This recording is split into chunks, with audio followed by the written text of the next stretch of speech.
Hi ಬಂಧುಗಳೇ, ಎಲ್ರಿಗೂ ನನ್ನ ನಮಸ್ಕಾರ. ಎಲ್ಲರೂ ಹೇಗಿದ್ದೀರಾ? ಚೆನ್ನಾಗಿದ್ದೀರಾ ಅಂತ ಭಾವಿಸ್ತೀನಿ. Welcome to my YouTube channel. Please ನನ್ನ ವಿಡಿಯೋ ಇಷ್ಟ ಆದಲ್ಲಿ ದಯವಿಟ್ಟು ಸಬ್ಸ್ಕ್ರೈಬ್ ಮಾಡಿ, ಲೈಕ್ ಮಾಡಿ. ನಾನಿವತ್ತು ನಿಮಗೆ ತೋರಿಸ್ಲಿಕ್ಕೆ ಬಂದಿರೋ ರೆಸಿಪಿ ಡ್ರೈ ಗೋಬಿ. ಹೂಕೋಸನ್ನು ಯೂಸ್ ಮಾಡಿ ಮಕ್ಕಳಿಗೆ ಮನೆಯಲ್ಲೇ ಹೆಲ್ತಿಯಾಗಿ ಮಾಡಿಕೊಡುವಂತಹ ಡ್ರೈ ಗೋಬಿ. ಬನ್ನಿ ಯಾವ ಥರ ಮಾಡೋದು ನೋಡೋದ. ಇದು ಬಂದು ಹೂಕೋಸನ್ನು ನಾನು ಸಣ್ಣದಾಗಿ ಹಚ್ಕೊಂಡಿದ್ದೀನಿ. ಒಂದು ಹೂಕೋಸು ತೊಗೊಂಡಿದ್ದೀನಿ, ಸಾಕಾಗತ್ತೆ. ಸಣ್ಣದಾಗಿ ಹಚ್ಕೊಂಡಿದ್ದೀನಿ, ಅಂದರೆ ಉದ್ದನ ಆದರೂ ತೊಗೋಬೋದು, ಇಲ್ಲ ಜಾಸ್ತಿ ಸಣ್ಣ ಆದರೆ ತಿನ್ನೋಕ್ಕೆ ಟೇಸ್ಟ್ ಸಿಗೋಲ್ಲ, ಎಲ್ಲ ಚೂರು ಥರ ಆಗಿಬಿಡುತ್ತೆ. ಹಚ್ಚಿಟ್ಕೊಂಡಿರೋಂಥ ಹೂಕೋಸನ್ನು ನೋಡಿ ನಾನು ಬಿಸಿನೀರನ್ನು ಮಳ್ಸ್ಕೊಂಡಿದ್ದೀನಿ. ಅದ್ರ ಜೊತೆಗೆ ಸ್ವಲ್ಪ ಸಾಲ್ಟು, ದಪ್ಪುಪ್ಪು ಇರುತ್ತಲ್ಲ ಅದನ್ನು ಸ್ವಲ್ಪ ಹಾಕ್ಕೊಳ್ಳಿ. ಜೊತೆಗೆ ಅರಿಶಿಣದ ಪುಡಿ ಎರಡನ್ನೂ ಹಾಕಿ ನೀರೊಳಗಡೆ ಒಂದು 2 ನಿಮಿಷ ಅದು ಬಿಸಿ ಆದ ತಕ್ಷಣ ನಾವು ಏನು ಸಣ್ಣದಾಗಿ ಹಚ್ಚಿಟ್ಕೊಂಡಿದ್ದೀವಿ ಹೂಕೋಸು, ಇದನ್ನು ಇದರೊಳಗಡೆ ಹಾಕಿ ಒಂದು 3 ನಿಮಿಷ ಅಥವಾ 4 ನಿಮಿಷ ಬಿಡಬೇಕಾಗತ್ತೆ. ಯಾಕೆ ಅಂತ ಹೇಳಿದ್ರೆ ಹೂಕೋಸಿನಲ್ಲಿ ಮತ್ತು ಎಲೆಕೋಸಿನಲ್ಲಿ ತುಂಬ ಹುಳುಗಳಿರುತ್ತೆ, ಸಣ್ಣ ಹುಳುಗಳು, ಗಲೀಜೆಲ್ಲ ಒಳಗಡೆ ಸೇರಿಕೊಂಡಿರುತ್ತೆ. ನಾವು ಈ ರೀತಿ ಮಾಡೋದ್ರಿಂದ ಅದೆಲ್ಲ ಹೊರಗಡೆ ಬಂದುಬಿಡುತ್ತೆ. ನೋಡಿ ನಾನು ತೋರಿಸ್ತೀನಿ ಯಾವ ಥರ ಮೇಲ್ಗಡೆ ಕಸಗಳು ಯಾವ ಥರ ಬರ್ತಾಯಿದೆ ನೋಡಿ. ನಾನು ಜಸ್ಟ್ ಹೂಕೋಸನ್ನ ಒಳಗಡೆ ಹಾಕಿರೋದು ನೋಡ್ತಾ ಇದ್ದೀರಲ್ಲ. ಒಳಗಡೆ ಹಾಕಿದ ತಕ್ಷಣ ಏನಾಗುತ್ತೆ, ಬಿಸಿ ನೀರಿಗೆ ಮತ್ತು ಉಪ್ಪು ಅರಿಶಿನ ಹಾಕಿರೋದ್ರಿಂದ ಇದು ಕ್ರಿಮಿಕೀಟಗಳನ್ನ ಹೊರಗಡೆ ತೆಗಿತೆ. ಅದರಿಂದ ಹಾಕಿದ ತಕ್ಷಣ ಹೊರಗಡೆ ಬಂದುಬಿಡುತ್ತೆ. ನೋಡಿ ನಾನು ಇವಾಗ ಸ್ವಲ್ಪ ಸಾಲ್ಟು, ರುಚಿಗೆ ನಿಮ್ಗೆ ಎಷ್ಟು ಬೇಕಾಗಿರುತ್ತೆ ಅಷ್ಟು ಸಾಲ್ಟು, ಮತ್ತು ಚಿಲ್ಲಿ ಫ್ಲೇಕ್ಸ್ ಮನೇಲಿ ಮಾಡಿಕೊಂಡು ಪೌಡ್ರ್ ಮಾಡಿ ಇಟ್ಕೊಂಡಿರುವಂಥದ್ದು. ಇದ್ರ ಜೊತೆಗೆ ಸ್ವಲ್ಪ ಗರಂ ಮಸಾಲ ಇದ್ದರೆ ಯೂಸ್ ಮಾಡಿ, ಇಲ್ಲ ಅಂದರೆ ತೊಂದರೆ ಇಲ್ಲ. ಸ್ವಲ್ಪ ಗರಂ ಮಸಾಲ ಹಾಕ್ಕೊಂಡಿದ್ದೀನಿ. ಜೊತೆಗೆ ನಾವು ಯಾವುದೇ ರೀತಿ ಕೆಮಿಕಲ್ಸು ಲಿಕ್ವಿಡ್ಗಳನ್ನ ಯೂಸ್ ಮಾಡದೇ ಇರೋ ಥರ ಅಂತ ಹೇಳಿದ್ರೆ ಜೋಳದ ಹಿಟ್ಟು, ಕಾರ್ನ್ಫ್ಲವರು ಅಂಗಡಿಗಳಲ್ಲಿ ಸಿಗುತ್ತೆ.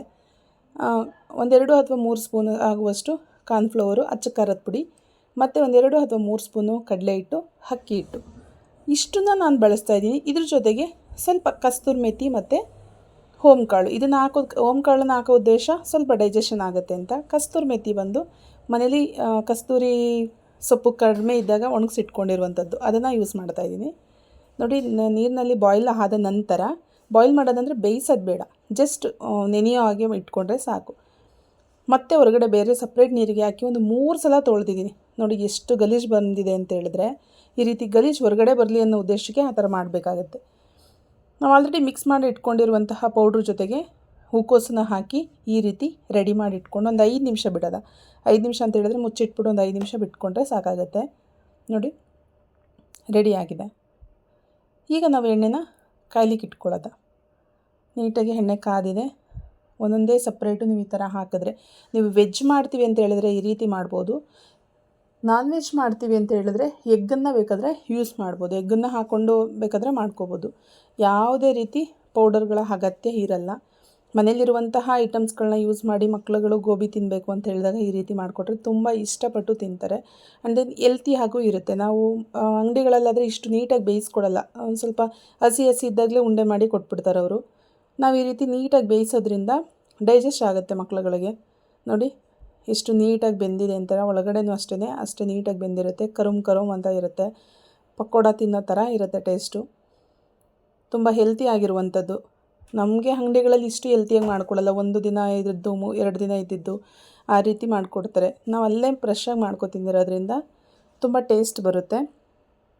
ಒಮ್ಮೆ ಟ್ರೈ ಮಾಡಿ ಮನೆಗಳಲ್ಲಿ ಸ್ನ್ಯಾಕ್ಸ್ ಟೈಮಲ್ಲಿ ಅಥವಾ ಟೀ ಟೈಮಲ್ಲಿ ಮಕ್ಕಳುಗಳಿಗೆ ಮಾಡಿಕೊಟ್ರೆ, ನಮಗೇನಾದರೂ ತಿನ್ನಬೇಕು ಅನಿಸ್ದಾಗೋ ಈ ರೀತಿ ಮನೇಲಿರುವಂತಹ ಐಟಮ್ಸ್ಗಳು, ಒಂದು ಐಟಮ್ ಸ್ಕಿಪ್ ಆಯಿತು ಅಂದರೂ ತೊಂದರೆ ಇಲ್ಲ, ಟೇಸ್ಟ್ ಚೆನ್ನಾಗೇ ಬರುತ್ತೆ.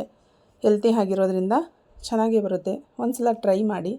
ನೋಡಿ ಎಷ್ಟು ಚೆನ್ನಾಗಿ ಬಂದಿದೆ. ಅಂಗಡಿಗಳಲ್ಲಿ ಈ ಥರ ಬೇಯಿಸ್ಕೊಡ್ತಾರೆ ನಮಗೆ. ಒಂದು ಸಲ ಟ್ರೈ ಮಾಡಿ. Thank you so much.